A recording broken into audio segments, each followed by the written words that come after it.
Generational curses exist in all families. It is the basic pattern of how things go about. If a grandparent brings up their son in a particular way, they live in a particular way, then their son takes in those characteristics, and the son does the same things to their son, and their son takes in those characteristics, and it continues. It's a vicious cycle of bad. It wouldn't be called a curse if you are imbibing good qualities from your parents, grandparents, or whatever. It is only when nasty things get passed down over generations. By nasty, I do not limit myself to talking about only physically hitting family members or abusing them and so on. It is also about mental trauma. It is about the psychological warfare that unknowingly or knowingly we put on to our family members. It is the behavioral patterns we set into them and lots more.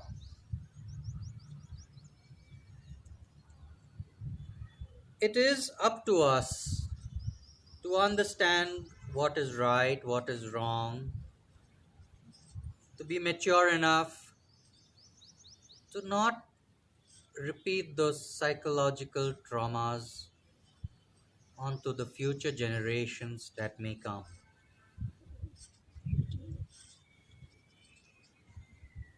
It is normal for us to believe that our parents are right, and I wouldn't blame anyone's parents too. It is the best they know. What they have done for you is the best they know.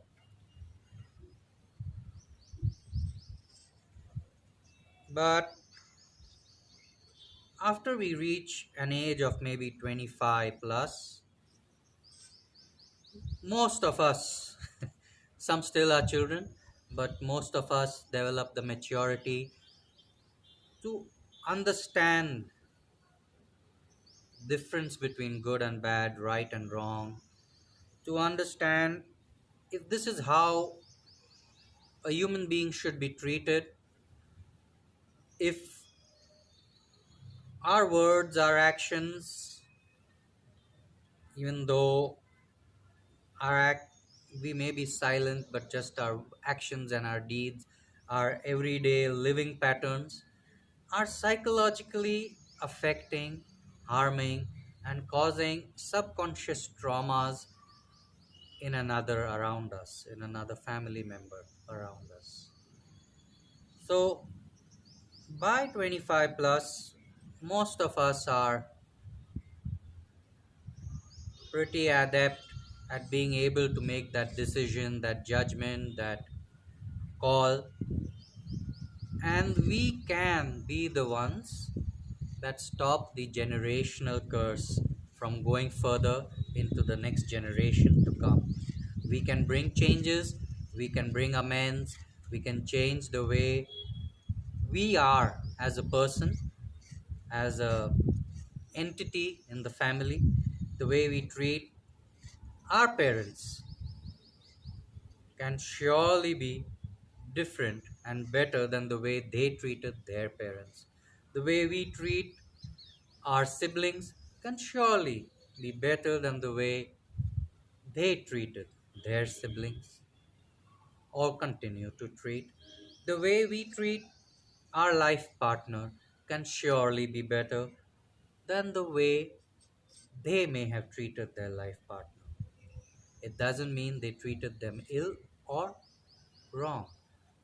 If they did, the question is if they did, and you are mature enough to notice that, and you take the steps to change it, then you have broken the generational curse. Then you are the one that is going to bring the change in the future generations to come. You are the one that is setting the new milestones, the new path on which the future generations will walk. And that is how we break patterns that has been going on in families for generations to come. Sometimes these patterns are also, you know, group based. It's not about religion, but it's about the smaller groups that may lie within different religions.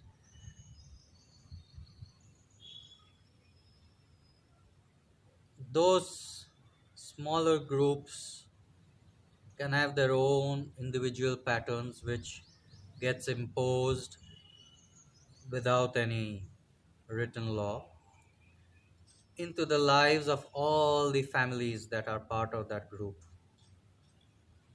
So when one family that is part of a group or a community starts breaking the curse, the other families watching may break the curse too. It may not happen in the one first generation, but it may take a few generations. But surely seeing the change in others can make one want to change themselves too.